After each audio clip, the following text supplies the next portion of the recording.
Assault. Infantry cover. And the successful repulsion of the enemy's attack. The start of the full-scale war in Ukraine, and in particular, the huge columns of destroyed Russian equipment, created a false impression of the effectiveness of tanks. In reality, tanks in skilled hands are a formidable weapon, still an integral part of warfare, whose effectiveness and importance on the battlefield cannot be overestimated. But which is better, the Soviet T-92, the Russian Armata, or the good old Western Abrams? To begin with, it should be noted that a tank is primarily an offensive and strategic weapon. It is crucial to recognize that any tank has the following main advantages: enhanced armor protection, firepower, and effectively, mobility. Today, a tank's armor reliably protects the crew from small arms fire, shrapnel, shells, and anti-personnel mines. The main function of a tank is not so much providing fire support for infantry or participating in breakthroughs of defensive lines, but rather the function of preserving the crew's lives. And indeed, only after the crew, all other functions are secondary.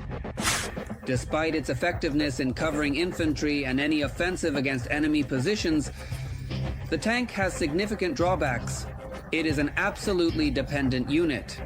Along with the tank, several support vehicles accompany it in a prolonged offensive, ranging from fuel for the voracious heavyweight to substantial repair kits and essential supplies. Today, the most popular tank among the occupiers on the front is the Soviet tank. The occupier's tank remains the Soviet tank. The T-72 and various modernized versions of this heavyweight. The tank was adopted into service in the USSR in 1973. It was developed and produced by Uralvagonzavod in Nizhny Tagil.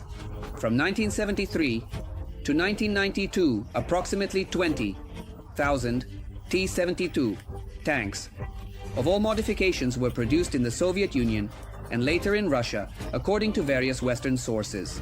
The technical specifications of the Soviet tank are as follows: combat weight of 44.5 tons. Thanks to its 780 horsepower engine, its maximum speed on the highway is 60 kilometers per hour, with a range of up to 500 kilometers. The T-72 is armed with a 125mm cannon and a 7.62 caliber machine gun. The crew consists of 3 people. An important distinction between Soviet and Russian tanks and Western ones is the automatic reloading system, which reduces the crew size from 4 to 3 people. However, the automatic system also introduces additional risks. In the case of Russian tanks, a situation where the autoloader fails, or some elements of the fire control system, for example. Or not only that, but this can be considered a critical malfunction for this tank. Most Soviet and Western tanks were developed during the so-called Cold War period, and therefore the state, as the customer, clearly understood whom their tanks should oppose on the battlefield, specifically, and thus, as a result. While Soviet developers focused on simplicity in production and maximum firing range, the West concentrated on technical equipment and the accuracy of their heavyweights.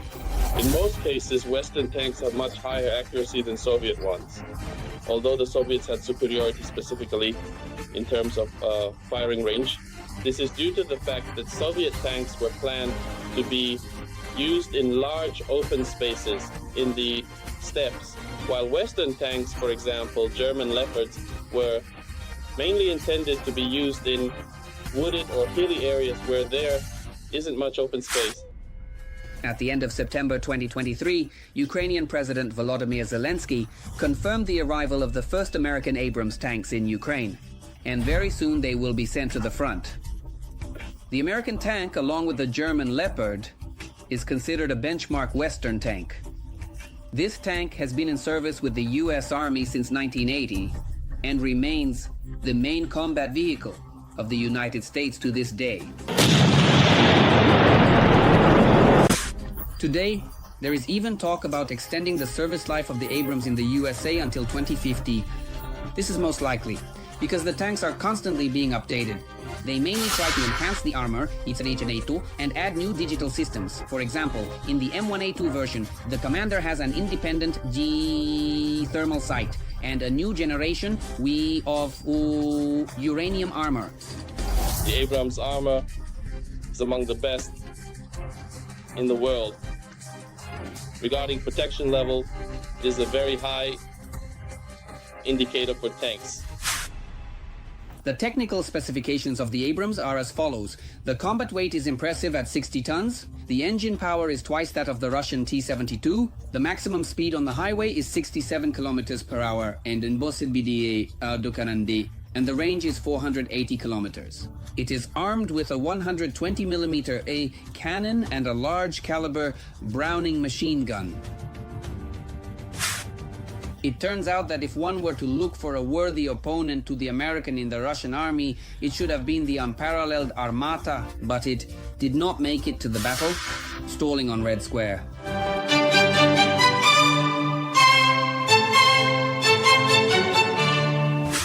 Therefore, the Russian response to the Abrams is still the breakthrough tank, or in other words, the T-90M. It was first adopted by the Russian Federation in 1992 and has already managed to establish a reputation burning out on the fields of Ukraine. Essentially, this tank is a deep modernization of the T-72 with a more powerful engine of 1100 horsepower, a slightly increased top speed and range. The tank is armed with a 125mm cannon and a Kalashnikov machine gun of 7.62 caliber. Additionally, the Russian self-loading tank, unlike its Western counterparts, can boast truly explosive videos. This is because in Soviet-Russian tanks, the entire ammunition load is located directly in the turret, and in the event of a hit, the crew has not the slightest chance.